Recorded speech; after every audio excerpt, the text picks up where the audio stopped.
Stochastics is an oscillator, which means it can help determine when a currency pair is overbought or oversold.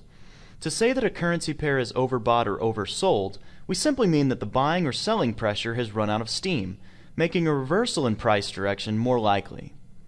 If buying pressure has run out of steam, we can expect prices to fall sometime in the near future. Awareness of this situation can help us better time a good selling opportunity. Alternatively, if selling pressure has run out of steam, we can expect prices to rise sometime in the near future. Awareness of this situation can help us better time a good buying opportunity. Stochastics can be used to help locate these situations, allowing traders to better time their entries and exits. Let's talk about how you can use slow stochastics in your trading. The situation you want to look for in a potential buying opportunity is to note a pullback down to support when the market is in an uptrend. A potential selling opportunity is a rally up to resistance when the market is in a downtrend. While many traders can identify a move against the trend, they do have a tough time determining support and resistance, or the entry point and the initial stop level on a trade. Therefore, let's talk about how stochastics can be used to better estimate these price levels. The stochastics indicator is plotted with values from 0 to 100. The value of 100 is considered overbought, with the likely chance of a reversal to the downside. The value of 0 is considered oversold, with the likely chance of a reversal to the upside. Traders will further identify any reading of 80 or higher as overbought, and any reading of 20 or below as oversold.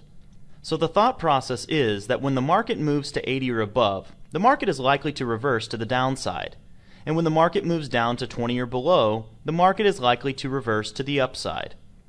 But markets are known to stay overbought or oversold for long periods of time. This is really what identifies a strong trending move. We don't want to look for sells when the market is in a strong move up, or to look for buys when the market is in a strong move down.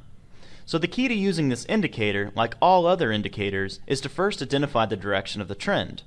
When the market is in an uptrend, we want to note those periods that the slow stochastics moves down to oversold, and look to buy that reversal back to the upside. We also want to look to sell when the market is in a downtrend, and the slow stochastics moves up to the overbought level. This chart shows the market in a strong downtrend, and a move by the slow stochastics to above 80. This is a classic selling opportunity. We simply look for the slow percentage K line to cross below the slow percentage D line to signal our sell entry. It's important to wait for the candle to close on the chart to make sure the crossover has been confirmed.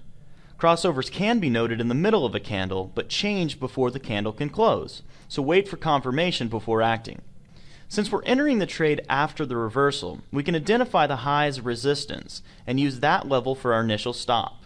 Traders will place their protective buy stop a few pips above the high, with the thought process being that if the market moves up to a new high, we don't want to be in a sell trade. Now let's take a look at a buy setup. Here we see the market in a strong uptrend. So we want to note when the slow stochastics moves down to the oversold condition, which is 20 or below. Once again, we look for the crossover by the slow percentage K line over the slow percentage D line. We wait for the candle to close in order to confirm that the crossover has taken place. We then buy at the open of the next candle and place our protective sell stop a few pips lower than the low. There will be times when we buy or sell, and the market will move to stop us out of the trade. After all, markets can do what they want, when they want. A big order may come into the market that temporarily pushes the market down to a new low after we bought, or up to a new high after we sold. But slow stochastics can also give us a second chance to enter into a trade if we wish. Let's look at an example. Here we note that the trend was up, so we bought on the crossover after the slow stochastics moved to below 20. The market started to rally, but then some selling pressure temporarily pushed the market down to a new low. However, note that the slow stochastics did not move down to a new low like the market did. This is known as positive divergence. It is simply when the market moves down to a new low, but the slow stochastics does not. This is a bullish signal and gives a trader an opportunity to enter once again into a buy position. They simply note the second crossover and treat it as a new trading opportunity. This means they place their protective sell stop below the second low and look for continued buying interest to push the market up. Here's an example of a second selling opportunity. The first crossover was confirmed with the sell being at the open of the next candle, but the market moved up to a new short-term high as buying interest came into the market. Although the market did move up to a new high, the slow stochastics printed a lower high.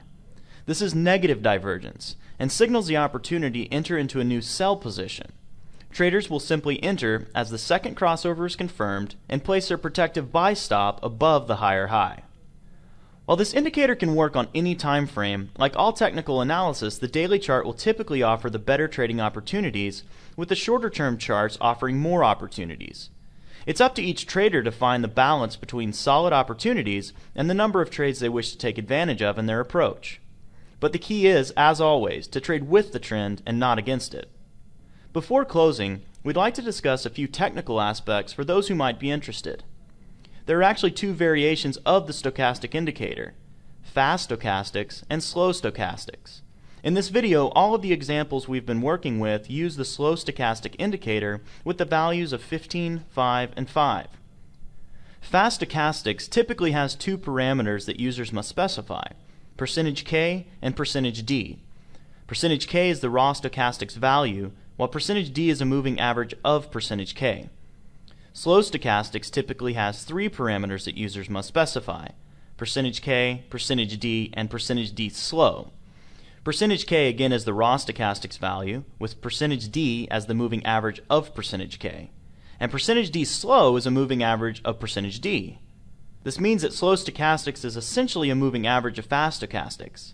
Usually this means that using the slow stochastics offers fewer trading signals than fast stochastics, but they can also be more reliable since they typically generate fewer signals.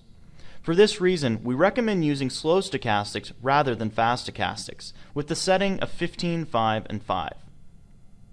To learn more about how to use stochastics in your trading, make sure to utilize all of the great resources available at DailyFX. DailyFX offers a wealth of material, including daily news and analysis on the FX markets, as well as some great forums where users can discuss in-depth concepts and trading ideas, just like we've done here today. Additionally, for those who are interested in really taking trading seriously, enroll in one of our online courses today. We've taught more than 25,000 students about trading FX and would like the opportunity to work with you too. Thanks for watching and good luck with your trading.